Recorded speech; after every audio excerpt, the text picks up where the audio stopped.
Hoje eu falava com uma mãe mãe de 3 filhos, ela está na Santa Casa há 1 mês e 4 dias. Uma criança linda, de 3 anos de idade, ela tem o mais velho de 5, ele de 3 e o outro de 1 ano e 9. E esse menino de 3 aninhos, até um dia anterior, estava pintando, de repente, está com hepatite fulminante.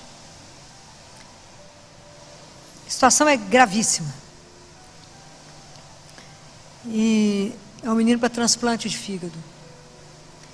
Essa mulher está 1 mês e 4 dias dentro da Santa Casa, revezando com o marido numa hotelzinho que tem lá perto da Santa Casa. Um dia um dorme e o outro fica acordado, né? Vocês imaginam o estado que nós já estamos de cansaço. E hoje ela pediu que queria conversar comigo. E a gente estava conversando, e como ela crê em Deus, a linguagem fica mais fácil. Mas o que a gente estava dizendo, como é difícil dizer, seja feita a vossa vontade. Quando eu fico imaginando, eu falei com ela, tem uma mulher que compreende essa dor sua, que foi a Nossa Senhora, que colocou um justo no braço dela, morto, ela recebeu Jesus morto.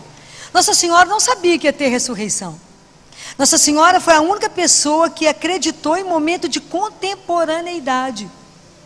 Ela não sabia. A primeira vez que é dito no Novo Testamento a palavra meu Salvador, é que Nossa Senhora usa no cântico, quando ela canta o Magnífica. Não existia essa expressão antes. Quando ela fala, a minha alma louva, engrandece o Senhor, e meu espírito exulta em Deus, meu Salvador. É a primeira vez que isso é utilizado. Essa consciência que Ele é que nos salva. Então eu falei com essa mãe, não é fácil, porque CTI para mim, eu já falei isso com vocês, ele tem uma tradução, chama Calvário de Transformação Interior.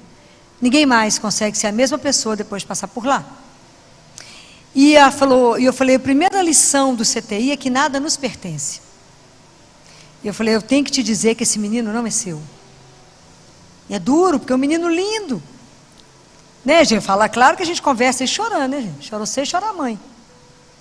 E dizer que você tem que devolvê-lo. Que você vai ter que ter a coragem de confiar no amor dele por você e por essa criança. E nunca duvidar que até quando ele leva por amor. Você consegue acreditar na dimensão do que eu estou te dizendo? Não é fácil. Ela falou, doutora Filó, eu falei, Jesus já sabe o que você quer, assim como eu sei. E eu também quero. Que ele levante e corra. Deus pode fazer isso? Pode. Mas pode não ser isso que ele vai fazer.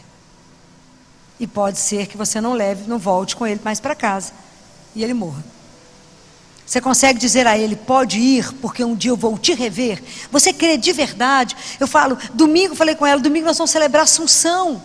Nossa Senhora subiu aos céus em corpo e alma. Se isso não estiver firme na nossa vida como cristão, nós não vamos dar conta dos momentos difíceis que a vida nos chamar. Porque é muito fácil dar testemunho que Deus é vivo, que a vida é maravilhosa, quando a vida vai muito bem, obrigado. Mas quando a vida puxa seu tapete. Eu falei com ela, você crê que o Senhor chora com você? Porque pode ser que ele não possa fazer isso agora. Que pode ser que a morte do seu filho vai gerar vida. Assim como a morte de Jesus gerou a nossa vida. Você compreende isso? Eu falei, não é fácil, minha filha. Não é fácil. Ela falou, doutora Filó, eu não estou preparada para fazer essa entrega. Eu falei, claro que não, isso é só uma primeira conversa. Porque você me chamou. Quis falar comigo. E a gente precisa conversar, na verdade, na certeza de que a graça de Deus é que nos sustenta, mas que a gente tem que ter um olhar para frente. A nossa existência tem que ter meta. E a nossa meta é o céu. A nossa meta é vencer o pecado e a morte, porque Jesus venceu por nós. Então, quando a gente compreende isso, a gente entende aquilo que São Francisco falou. A morte é minha irmã, ela é a porta que eu abro para voltar para casa. Mas até a gente entender isso, hein? Haja joelho. Haja lágrima, não é?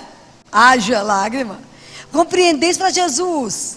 Vamos deixar aqui tudo do jeito que tinha que estar, igual o Pedro falou. A gente monta 3 tendas aqui em cima, ninguém sai desse lugar. Ótimo, tudo certo. Falou, não, pode descer que tem muito serviço. Não é fácil.